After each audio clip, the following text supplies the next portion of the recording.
that the world's this fucking cruel. Genuinely.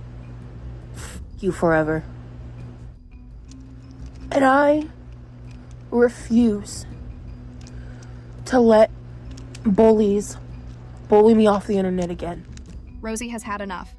It's been 11 years since that happened the first time. You do not need to log off because other people are evil.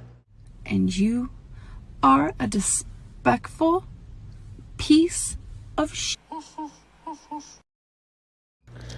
Hey, so if you saw today's live, I'm sorry for the abrupt ending. My pain is real. And I am struggling with coping with my emotions because chronic pain sucks. This is what set her off. My hand cramped. And then I massaged it out and I held my pinky differently, but apparently because I was still holding the bread, I'm lying. But there's more to this. The vlog is coming out tonight at 6 p.m. You want to be up to date with all of the Florida content of me and my boyfriend and everything. I've created a playlist. I'm just gonna link it on the screen. There are certain things that when I'm dealing with them like I am right now, and these assholes acting so entitled to know, well, where is your healthcare? Where are your appointments? It's none of your fucking business. Well, that escalated quickly. I'm exhausted. And I am working on shit in my life behind the scenes that I am not sharing or talking about. I'm not talking about that shit on the internet anymore. And I've said that multiple times. And for people to constantly invalidate my real experiences of pain as performative, as lies, and I am inundated in that shit when I'm just trying to scroll on TikTok. Get that nasty shit out of my face. So let's pause here, because this is really the crux of what Rosie is upset about. She's saying she's dealing with something privately and not intentionally sharing her medical situation online. She's frustrated that people continue demanding explanations. Trying to improve on how reactive I can be as a person. Dealing with trying to grow and do and be better. Facing the absolute mountainous obstacle that is the vitriolic hate that I deal with.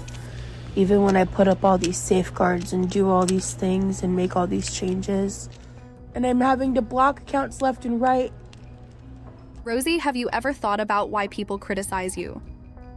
Let's actually talk about this. I think there is a big difference between criticism, disagreement, concern, and outright harassment, and sometimes those things get lumped together as if they're all the same thing.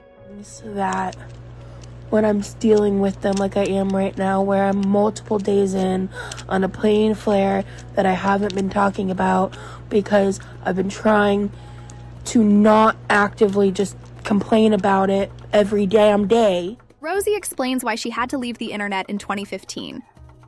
I had to leave the internet back in 2015.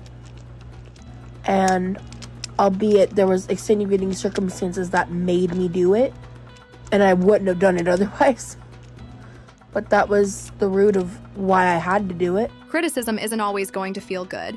If you're putting your life online, people are going to have opinions about what you say or do. You might not like what they're saying, but they're still allowed to have a different opinion. And again, you don't necessarily have to agree with someone's concern for it to be genuine. What does Rosie gain from all of this? I gain nothing from this. I don't get more money or more sympathy. I get more shit. I get treated like a lesser and lesser person. The more honest I am about these experiences, the more... And that is why I think it is important to look at what was actually being said instead of automatically putting everything into the hater category. In this particular situation, people questioning whether Rosie was being truthful about her pain is going to be uncomfortable. Obviously, nobody wants to feel like they're being called a liar, especially when they're talking about something personal. And honestly, that's the part that is worth discussing here. Is Rosie responding to actual harassment, or is she responding to people simply disagreeing with her? Because those are two very different things. And I'm not saying people should believe everything they see online. I'm saying there is a difference between questioning something and attacking the person behind it. And this is where things get even more interesting because when I went back to edit, I noticed something. I double down on the truth. The more I listened to what Rosie was trying to say, the more I felt like the real issue wasn't necessarily that people had questions. It's that Rosie seems to be interpreting those questions as an attack on her. There's an important distinction there. If someone says, "I don't believe you," that's obviously going to hurt. But being hurt by criticism doesn't automatically make the criticism harassment. At the same time, I don't think people should use criticism as an excuse to be cruel. You can question somebody. So for me, that's where I think the line is. Questioning what happened, fair game. Disagreeing with Rosie, also fair. Having concerns about the situation, absolutely. I don't gain shit from this, and I'm sick and goddamn tired of people acting like that's the case.